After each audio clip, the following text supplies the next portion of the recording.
Excellence Online. Subscribe to our channel now for more educational videos and press the bell icon for more updates. Assalamu alaikum. This is Danial Hussain Zubairi and today I am here from the platform of Excellence Online. Today we would be discussing about two things, case 1 and case 2 for a pulley system. तो जब मैं बात करता हूँ पुली system की तो मेरा मकसद कहने का होगा हमेशा कि हम एक पुली को कंसिडर करें। और पुली क्या होगा? एक ग्रूव्ड व्हील होगा, एक व्हील होगा जिस पे एजेस होंगी और हम इस पे कोई मास किसी स्ट्रिंग के थ्रू हैंग कर सकते हैं, अटैच कर सकते हैं। फॉर एग्जाम्पल ये एक स्ट्रिंग है जो इस पे पूरा ग्रुप्ड है जा। अच्छा, लेट अस कंसिडर के first mass is for example m1, ठीक है, and second mass is let's say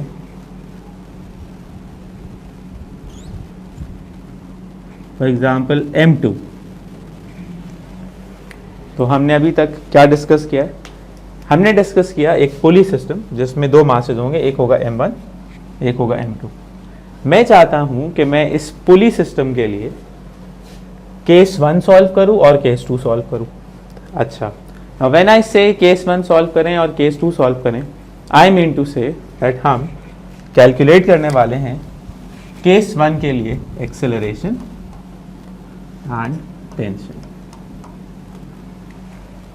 ठीक है, तो एग्जामिनेशन पॉइंट ऑफ व्यू से जो बातें हमें जहन में रखनी चाहिए वो ये होनी चाहिए कि हम जब एक्सेलरेशन और टेंशन डिराइव कर रहे हैं तो आइदर इट इज केस 1 और केस 2, तो हम क्वेश्चन को ज़रा देखभाल के सोच समझ के पढ़ें और फिर ये सोचें कि क्या केस 1 मेंशन्ड है या केस 2, क्योंकि एग्जामिनेशन बोर्ड्स वालों की जो नॉर्मल स्कीम होती है वो ये कभी भी नहीं होती कि वहाँ पे सीधा सीधा सवाल लिख दिया जाए कि डिराइव केस 1 और case 2।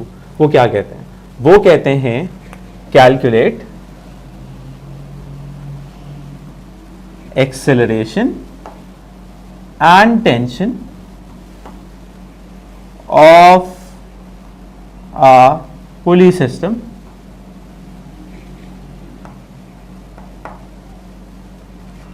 such that the masses are hanging vertically। तो स्टूडेंट्स ये बात जहन में रखने वाली है कि अगर स्टेटमेंट में कहीं पे भी लिखा हुआ है कि masses are hanging vertically, कहीं पे भी लिखा हुआ है, मतलब ये तीन चीजें masses hanging वर्टिकली, ये तीन कीवर्ड्स हैं, तो दिस इज ऑलवेज केस 1। तो हम केस 1 के लिए अपने लिए एक छोटा स्टैंडर्ड बना लेते हैं थोड़ा सा कि we have to be careful. अगर केस 1 है तो वहाँ लिखा हुआ होना चाहिए क्या क्या? Masses hanging vertically. इसका मतलब है कि जो काम मैं अभी करने जा रहा हूँ उसका ताल्लुक बहुत गहरा है इन चीज़ों से कि हमें पहले तो डिसाइड करना है कि आइदर इट इज केस 1 और केस 2, ठीक है। देन स्टेटमेंट क्वेश्चन की कुछ इस तरह की हो सकती है। देखें, कभी भी फर्स्ट ईयर लेवल पे हम ये एक्सपेक्ट नहीं करते बेटा कि स्टेटमेंट एक रटी रटाई हो, जैसे हमने याद किया है, जैसे लिखा हुआ ऐसे आता रहे। तो there are slight changes anyways. तो हम ये कहना चाह रहे हैं कि अगर लिखा हुआ है calculate acceleration and tension, obviously case 1 होगा या केस 2 होगा। लेकिन अगर लिखा हुआ है मासेस आर हैंगिंग वर्टिकली, तो हमें ये सोचना पड़ेगा कि अब हम केस 1 ही करेंगे, ठीक है। तो स्टूडेंट्स, केस 1 में क्या होगा?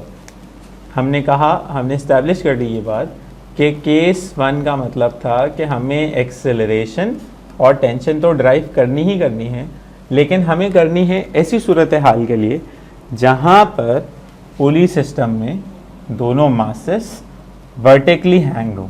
हमने पहले वाले का नाम रखा था M1 और दूसरे वाले का नाम रखा था M2। अच्छा, इतना सोचना हमें चाहिए कि क्या ये हमेशा ज़रूरी है कि एग्ज़ाम हमें पेपर में मेंशन्ड मिले M1 और M2? तो ऐसा बिल्कुल भी नहीं है। हो सकता है वहाँ मासेस हो गिवन हो A B, हो सकता है वहाँ मासेस गिवन हो हमें कैपिटल M और स्मॉल m, हो सकता है वहाँ पे हमें मासेस गिवन हो P और Q, कुछ भी हो। तो कंडीशन ये नहीं है कि आप डेरिवेशन M1 M2 के हिसाब से करेंगे। हम आर्बिट्रेरी अजम्पशन कर रहे हैं, हमारी बुक में है M1 M2 से डिराइव करें, हम M1 M2 की हेल्प जरूर ले रहे हैं, लेकिन we don't expect the same to come in paper. There are slight changes always, so this needs to be kept in mind that whenever I am starting with case 1, I am just using the term M1 and M2. Fine. Now, to work out acceleration and tension, what I would be using is, I would be using simple, only one law, that is Newton's law of motion. अब मैंने यहाँ पे laws भी mention नहीं किया है, मैंने कहा लॉ ऑफ मोशन. वो क्या होता था, कौन सा लॉ होता था, अब हम याद करते हैं. तो first law was Newton's first law was law of inertia. Newton's second law was for every force there is an acceleration, and Newton's third law in simple words was for every action there is equal and opposite reaction. तो हम discuss करना चाहते हैं, apply करना चाहते हैं Newton's second law, for every force there is an acceleration. अच्छा, अब अगर हम रियलिटी में सोचें कि एक व्हील है, एक पुली है और उसके ऊपर दो मासेस एक स्ट्रिंग के थ्रू हैंग्ड हैं, तो उसमें एक्सेलरेशन सोचना ये है कि आएगी क्यों, क्या वजह होगी, एक्सेलरेशन उसमें क्यों आएगी. तो आइडिया ये कहता है, सोच ये कहती है और जहन ये कहता है कि एक्सेलरेशन अगर इसमें आई है तो उसकी एक वजह ये हो सकती है कि ये हैवी हो और ये लाइटर हो. अच्छा, दूसरी वजह ये भी हो सकता है ये हैवी हो और ये लाइटर हो. तो दोनों में से अगर दोनों का मास सेम है तो होगा ये कि ये एक साथ आएंगे, रुक जाएंगे, दैट मीन्स उसमें एक्सेलरेशन तो फिर नहीं आएगी. लेकिन अगर एक का मास कम हो और एक का मास ज्यादा हो तो फिर क्या होगा, फिर ये होगा कि जो भारी वाला होगा वो नीचे जाएगा, जो हल्के वाला होगा वो ऊपर. दैट मीन्स वहां पे फिर एक्सेलरेशन आएगी. तो हम उस एक्सेलरेशन को और टेंशन को डिराइव करेंगे using Newton's law of motion. Precisely कौन सा लॉ, सेकंड लॉ. तो अब इस मकसद के लिए हम अज्यूम कर लेते हैं, मान लेते हैं कि मास 1 m1 ज्यादा है, इज ग्रेटर देन m2. मैं फिर रिपीट कर देता हूं, मास 1 m1 इज हैवियर, ये बड़ा है, ज्यादा है, किससे, m2 से. अब अगर मास m1 ज्यादा है m2 से, मीन्स ये हैवी है, तो इसे कहाँ जाना चाहिए, नीचे, और इसे कहाँ जाना चाहिए, ऊपर. इसका मतलब है कि अगर ये चीज ट्रू है, अगर ये हो रहा है, तो m1 जाएगा नीचे और m2 जाएगा ऊपर. m1 जिस एक्सेलरेशन से नीचे जा रहा है उसे हम कह देते हैं, तो खुद से ये बात समझ में आती है कि m2 जिस एक्सेलरेशन से ऊपर जाएगा वो क्या होगा, a. ठीक है, देन क्योंकि यहां पे मास इस स्ट्रिंग के साथ अटैच्ड है, तो इस स्ट्रिंग में एक फोर्स एक्ट करती है. स्ट्रिंग फोर्स को हम क्या कहते हैं, टेंशन. दैट मीन्स वो एक्ट कर रही होगी अपवर्ड्स. ठीक है. अच्छा, इसी तरह से यहां पे इस स्ट्रिंग के साथ ये मास अटैच्ड है, तो यहां पे भी एक स्ट्रिंग में फोर्स एक्ट कर रही होगी, उसे हम क्या कहेंगे, टी. अब स्टूडेंट जहन में रखें, ये कंफ्यूजन बिल्कुल दूर रखें कि एक्सेलरेशन और टेंशन की डायरेक्शन हमेशा सेम है, ऐसा कभी भी नहीं होता. टेंशन बेसिकली एक रिएक्शन फोर्स है जो उस वक्त एग्जर्ट होगी जब आप किसी स्ट्रिंग को खींचेंगे. तो अगर आप इस तरफ खींच रहे हैं तो टेंशन इस तरफ एक्ट करेगी, अगर आप इस तरफ खींच रहे हैं तो टेंशन इस तरफ एक्ट करेगी. सोचने वाली बात यह है कि टेंशन यहाँ पे अपवर्ड्स एक्ट कर रही है, यहाँ पे भी अपवर्ड्स एक्ट कर रही है. क्यों कर रही है, क्योंकि दोनों मासेस हैंगे, दोनों मासेस का वेट कहाँ एक्ट कर रहा होगा, डाउनवर्ड्स. लेकिन क्योंकि मासेस का वेट डाउनवर्ड्स एक्ट कर रहा है, इसलिए टेंशन हमेशा ऊपर की तरफ एक्ट करेगी. टेंशन का ताल्लुक एक्सेलरेशन से नहीं है, ये ध्यान में रखिएगा. अच्छा, हम ये अज्यूम कर चुके हैं कि m1 is more than m2. That means m1 को नीचे जाना चाहिए और m2 को ऊपर. तो अब बारी बारी m1 और m2 से रिलेटेड कुछ अजम्पशंस जहन में रखी जाए। फॉर एग्जाम्पल, अगर आप ये कहते हैं कि ये ऑब्जेक्ट m1 है जिस पे इस वक्त टोटल 2 फोर्सेस एक्ट कर रही हैं, एक तो है टेंशन, सेकंड क्या होगी, देखें क्योंकि ये मास है तो हर मास का क्या भी होता है, वेट। इसका मतलब है वेट भी तो एक्ट करेगा, क्योंकि ये m1 है तो इसका मास क्या है, w। हम ये कह चुके हैं m1 is more than m2, that means m1 को कहां जाना है, नीचे। दैट मीन्स इस एक्सेलरेशन को ध्यान से समझें, ये एक्सेलरेशन डाउनवर्ड्स है। न्यूटन्स लॉ क्या कहता है, for every force there is an acceleration. That means अगर यहां पर एक्सेलरेशन है तो यहां पर क्या भी होना चाहिए, फोर्स। वो फोर्स हम कैसे निकालें, तो आपके सामने एक सिंपल सी एग्जांपल रखूं मैं। ये एक आदमी है मान लेते हैं, जिसे 2 लोग खींच रहे हैं, एक ऊपर एक नीचे, लेकिन ये जा नीचे रहा है। इसका मतलब है कि ज्यादा ताकतवर ये होगा। अगर मैं आपसे ये कहूं कि इसकी ताकत है फॉर एग्जांपल 100 और इसकी ताकत है फॉर एग्जांपल 90, तो जवाब क्या आएगा, 100 माइनस 90 दैट इज 10। वो 10 ऊपर होगा या नीचे होगा, आंसर इज नीचे होगा। तो अब इस सोच को जरा यहां अप्लाई करें। यहां पे 3 फोर्सेस होंगी जो जहन में रखनी जाएगी। Number 1 weight, number 2 tension, number 3 वो फोर्स जिसकी वजह से ये एक्सेलरेशन है, या ये कह लें कि इन दोनों का डिफरेंस। तो according to Newton what we can write, according to Newton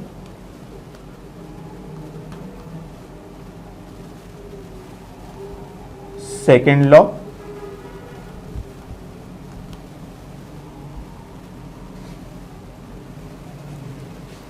resultant force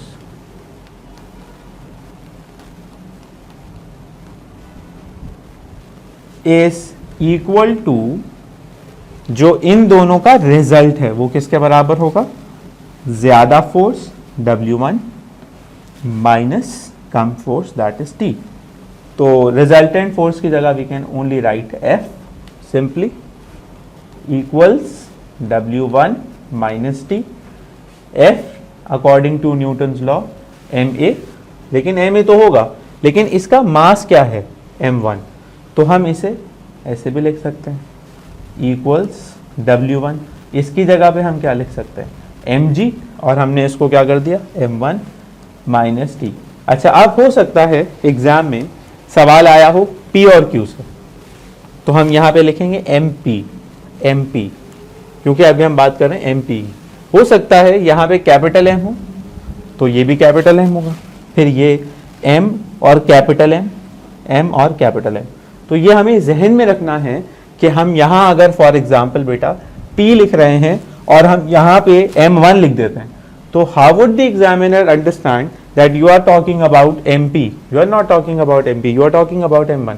तो ये M1 कहाँ से है भाई, ये M1 यहाँ से आया, तो जो यहाँ लिख रहे हैं वो यहाँ लिखेंगे। अच्छा, यहाँ क्या M1 लिखना जरूरी है भाई, बिल्कुल भी जरूरी नहीं है। डेरिवेशन में मेंशन्ड है, अगर क्वेश्चन में लिखा हुआ है कि 2 masses are M1 M2, 2 masses are P and Q, 2 masses are capital M and small m, तो आपको जो गिवन है आपको वही काम करना है। लेकिन अगर वहां मेंशन्ड ही नहीं तो आपकी चॉइस है, आप ये करें आप वो करें जो आपको अच्छा लगता है, कोई इसमें मसले वाली बात। तो M1A is equals to M1G minus T, ये आ गया मास M1 से रिलेटेड तमाम तर कैलकुलेशंस। इसे हम कह देते हैं इक्वेशन 1। अब मैं कंसिडर करने लगा हूं M2, ठीक है। तो जिन फोर्सेस को जहन में रखते हुए हमने M1 के ऊपर काम किया, एग्जैक्टली उन्हीं फोर्सेस को रिवर्स करते रहते हैं, M2 बन जाएगा। कैसे, M2 है, इसका मास है, तो इसका क्या भी होगा, वेट। क्योंकि ये M2 है तो इसको हम कह सकते हैं W2। देन ये भी स्प्रिंग से अटैच था, वहां पे टेंशन क्या थी, T, ठीक है। फिर वही बात है, ये कहाँ जा रहा है, ऊपर जा रहा है, इसका मतलब है इसमें एक्सेलरेशन होगी अपवर्ड्स। इसमें एक्सेलरेशन तो अपवर्ड्स होगी, लेकिन इसमें इस एक्सेलरेशन की वजह से क्या भी आएगी, फोर्स। जो कि न्यूटन्स लॉ होगा, जो कि रिजल्टेंट फोर्स होगी। लेकिन अब इसमें फर्क क्या है, देखिए फर्क ये है कि ये जा रहा था नीचे, ये कहाँ जा रहा है, ऊपर। इसका मतलब है कि इसको जहन में रखते हैं तो ये बात समझ में आती है कि W1 ज्यादा था और T कम है। लेकिन अगर इसको जहन में रखते हैं तो ये बात समझ में आनी चाहिए कि W2 कम है और T ज्यादा है। अगर हम इनको उल्टा कर देते हैं तो आपकी डेरिवेशन गलत नहीं होगी, आपकी अजम्पशन गलत होगी। आप कहना चाहते हैं कि ये भारी था और ये ऊपर चला गया, तो ये बेवकूफ़ी बिल्कुल भी नहीं होनी चाहिए, जहन में रखना चाहिए। It is quite simple, rule बड़ा स्ट्रेट फॉरवर्ड है। भारी चीज़ कहाँ जाती है, नीचे, और हल्की चीज़ कहाँ जाती है, ऊपर। तो अगर आप बेटा ये कह रहे हैं कि ये भारी है तो इसको कहाँ जाना चाहिए, नीचे, और अगर आप ये कह रहे हैं कि ये हल्का है तो इसको कहाँ जाना चाहिए, ऊपर। न्यूटन्स लॉ अप्लाई करते हैं इसके ऊपर, तो हम लिख सकते हैं according to Newton's second law, resultant force यानी कि F would be equals to ज्यादा फोर्स।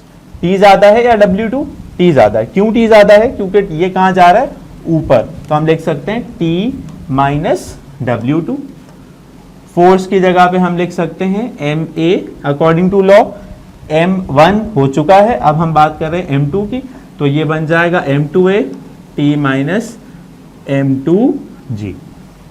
इसे हम कह देते हैं अपनी equation 2।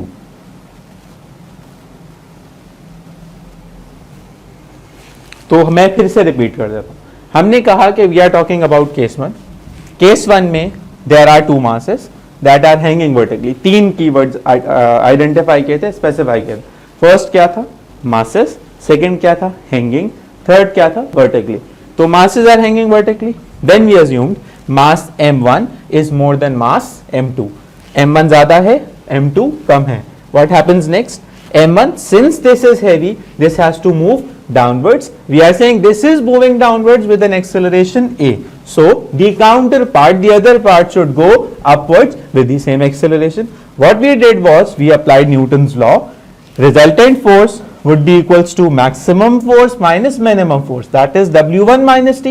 So here we are. Then we said यहाँ पे resultant force, what is resultant force? That would be F according to Newton's law. Maximum force, that is T minus W2. We are here. Now still acceleration is not here. तो आप परेशान हो रहे हैं कि इतनी लंबी डेरिवेशन नहीं, लंबी डेरिवेशन नहीं हुई, सिर्फ ये चीज़ तो है मेरे काम की, वर्डिंग्स तो आती रहती, कोई ऐसा मसला नहीं। तो now what we are going to do is, हम इन इक्वेशंस को मैथमेटिकली सॉल्व करेंगे। हमने यहाँ तक सारा फिजिकल रीजन दिया है, अब हम क्या सॉल्व करेंगे मैथमेटिकली कि एक्सेलरेशन की वैल्यू क्या आएगी, ठीक है। तो we ended up with equation 1 for m1.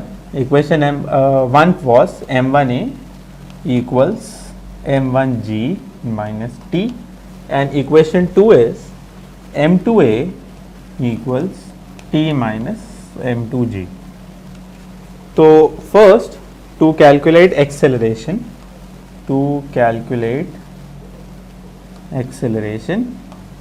we can add equation 1 and 2. हमें अगर acceleration निकालनी तो हम इसे ऐड करेंगे। उसको याद रखने का बड़ा एक आसान सा तरीका है स्टूडेंट, देखें एक्सेलरेशन अगर निकालनी तो टेंशन को कैंसिल आउट होना चाहिए, ख़त्म हो जाना चाहिए। तो मल्टीपल मेथड्स हैं मैथ्स के, हम बहुत सारे काम कर सकते हैं, लेकिन हम एक सिंपल सा ये काम कर रहे हैं कि मुझे नज़र आ रहा है यहाँ पे प्लस टी है, यहाँ पे क्या है माइनस टी। तो अगर हम इन्हें ऐड अप करेंगे तो प्लस टी और माइनस टी कैंसिल हो जाएगा, ये कैंसिल हो जाएगा। तो जो भी चीज़ रिमेनिंग होगी अदर देन एक्सेलरेशन उसको हम राइट हैंड साइड पे शिफ्ट कर देंगे और acceleration would be the subject and that would be the final answer. तो अब क्या करें, to calculate acceleration I guess we can use adding up these, यानी कि इक्वेशंस को ऐड करना है। अच्छा, बहुत सारे बच्चे समझते हैं कि इक्वेशंस को अगर ऐड करना है तो बहुत कोई मुश्किल काम है, नहीं मुश्किल काम नहीं है, ऐड करना है। दैट मीन्स इक्वेशन की लेफ्ट हैंड साइड को left hand side of the equation से ऐड कर दें बेटा, इक्वेशन की राइट हैंड साइड को right hand side of the equation से ऐड करें। Such as for example m1a is here, this is left hand side, this is m2a, this is still the left hand side. That means if we add up both these equations, what we will get is m1a plus m2a equals, what about the right hand side, m1g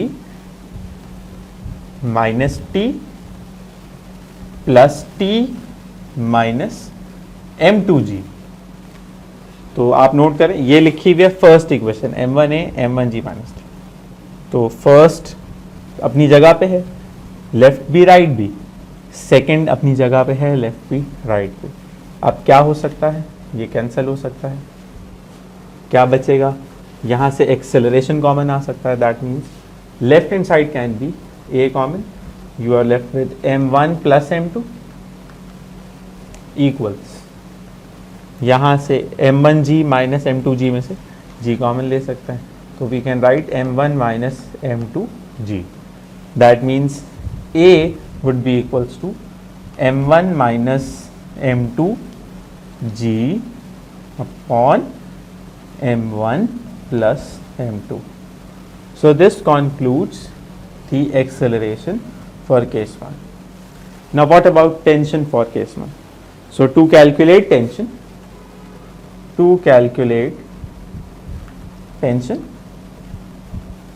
we can divide these two equations 1 and 2. क्यों divide करना पड़ रहा है, पहले क्यों add करना पड़ता है? डिवाइड इसलिए बेटा करना पड़ रहा है क्योंकि आप जब एक्सेलरेशन को कैंसिल आउट करना चाह रहे हैं तो आप ऐड कर लें तब भी कैंसिल आउट नहीं हो सकता, आप सब्ट्रैक्ट कर लें तो भी कैंसिल आउट नहीं हो सकता, क्योंकि ए का साइन यहाँ पे वैल्यू नहीं करता, ए का कोएफिशिएंट वैल्यू करता। तो अब इन्हें डिवाइड करूँगा, मैं इन्हें कैसे डिवाइड करूँगा? It is real simple. देखें, लेफ्ट हैंड साइड को लेफ्ट हैंड साइड से डिवाइड करें, that means I can write m1a over m2a equals, right hand side को राइट हैंड साइड से डिवाइड करें, that means I can write m1g minus T over t minus m2g।